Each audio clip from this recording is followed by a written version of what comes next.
Greater పరిధిలో Jubilee hills, Kukatpally, Serilingampally నియోజకవర్గాల తర్వాత ప్రముఖంగా చెప్పుకునే నియోజకవర్గం సనత్ నగర్.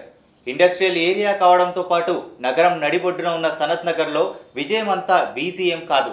గతంలో ఇక్కడ నుంచి 4 సార్లు విజయం సాధించిన మర్రి శశిధర్ రెడ్డి బీజేపీ నుంచి పోటీ చేస్తుంటే మంత్రి తలసాని శ్రీనివాస్ యాదవ్ రెండోసారి ఇక్కడ నుంచి బరిలో దిగారు. ఇక కాంగ్రెస్ పార్టీ నుంచి కొత్త అభ్యర్థిగా గ్రాండ్ ఎంట్రీ ఇచ్చారు కాంగ్రెస్ పార్టీ అధికార ప్రతినిధి పవన్ ఖేరా భార్య కోట నీలిమ. సనత్ నగర్ మొదట్లో మర్రి శశిధర్ రెడ్డికి, ఆ తర్వాత తలసాని శ్రీనివాస్ యాదవ్ కు పెట్టని కోటగా మారింది. ఇక నుంచి 2 సార్లు గెలవడం ఓకే గానీ హ్యాట్రిక్ మాత్రం కష్టమన్న భావన ఉంది. అయితే సెంటిమెంట్ ను తిరగరాస్తానని తలసాని ధీమా వ్యక్తం చేస్తున్నారు.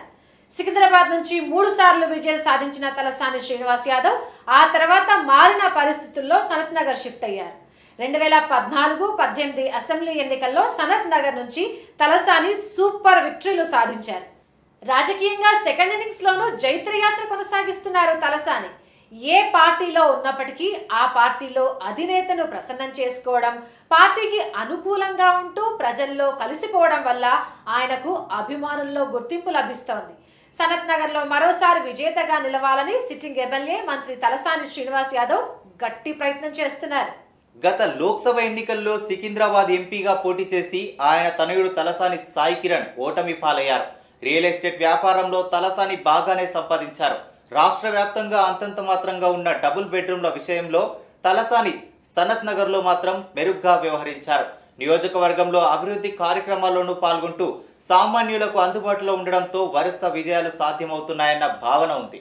స్థానిక కార్పొరేటర్ల అవినీతి వల్ల మంత్రికి నియోజకవర్గంలో చెడ్డ పేరు వస్తోందన్న భావన కూడా ఉంది. మరోసారి పక్కా విజయం సాధిస్తారన్న ప్రచారం ఉన్నప్పటికీ బీఆర్ఎస్ పార్టీకి ప్రతికూలత మొదలైతే తట్టుకోవడం కష్టమన్న భావన ఉంది. సనత్ నగర్ లో అందరూ మంత్రి తలసాని వర్గంలోనే కొనసాగుతున్నారు. ఇక నుంచి మరెవరు కూడా సీటు ఆశించకపోవడం విశేషం.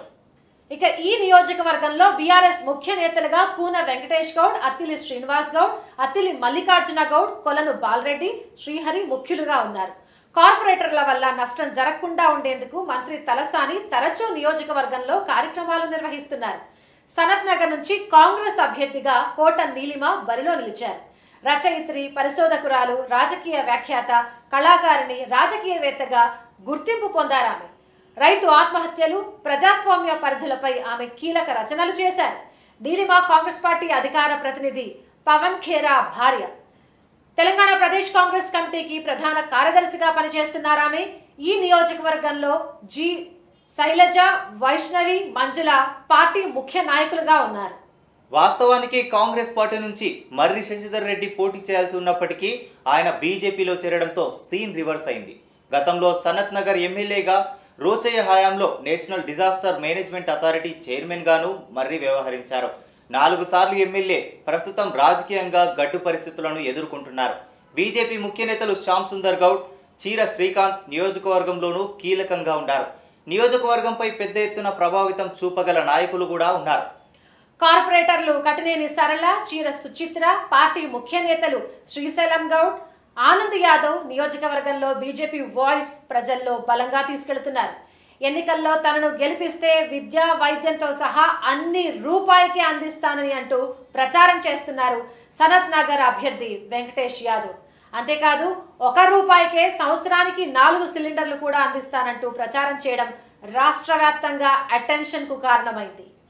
ప్రతి 100 ఇళ్లకు ఒక వాలంటీర్ను నియమిస్తారని, ఇంట్లో పానిక్ బటన్ నొక్కగానే వాలంటీర్లు వచ్చి సేవలు అందించేలా ఏర్పాటు చేస్తారని తెలిపారు. Venkatesh Yadav all India forward bloc party తరపున పోటీ చేస్తున్నారు. ఇక ఇదే స్థానం నుంచి బీఆర్ఎస్ పార్టీ తరపున మంత్రి తలసాని శ్రీనివాస్ యాదవ్, కాంగ్రెస్ పార్టీ నుంచి కోట నీలిమ, బీజేపీ నుంచి మర్రి శశిధర్ రెడ్డి బరిలో ఉన్నారు. ఇలా బలమైన అభ్యర్థులపై పోటీకి దిగిన వెంకటేష్ యాదవ్ ఎన్నికల్లో ఎలాగైనా గెలిచేందుకు కొత్త హామీలు ఇస్తున్నారు. అయితే టీడీపీ ఎన్నికల్లో పోటీ చేయకపోవడంతో ఆ పార్టీ ఓటు బ్యాంకు ఎటు టర్న్ అవుతుందనేది ఇప్పుడు ఆసక్తికరంగా మారుతోంది. అటు కాంగ్రెస్, ఇటు బీఆర్ఎస్ అభ్యర్థులు ఇరువురు ఎవరికి వారు తమకే టీడీపీ ఓటు బ్యాంకు వస్తుందన్న ధీమాతో ఉన్నారు. సనత్ నగర్ నియోజకవర్గంలో మొత్తం 229 పోలింగ్ బూతులుండగా ఓటర్ల సంఖ్య 3,21,159 మంది ఉన్నారు. ముస్లిం ఓటర్లు 11.5%, ముదిరాజ్ 9%, మున్నూరు కాపులు 7%, మాదిగలు 6.5% వరకు ఉన్నారు. గౌడలు 6.5%, కమ్మ ఓటర్లు 5.5%, కాపు, తెలగ, బలిజ 5.5% వరకు ఉన్నారు. ఇతర కులస్తులు 40% వరకు ఉన్నారు.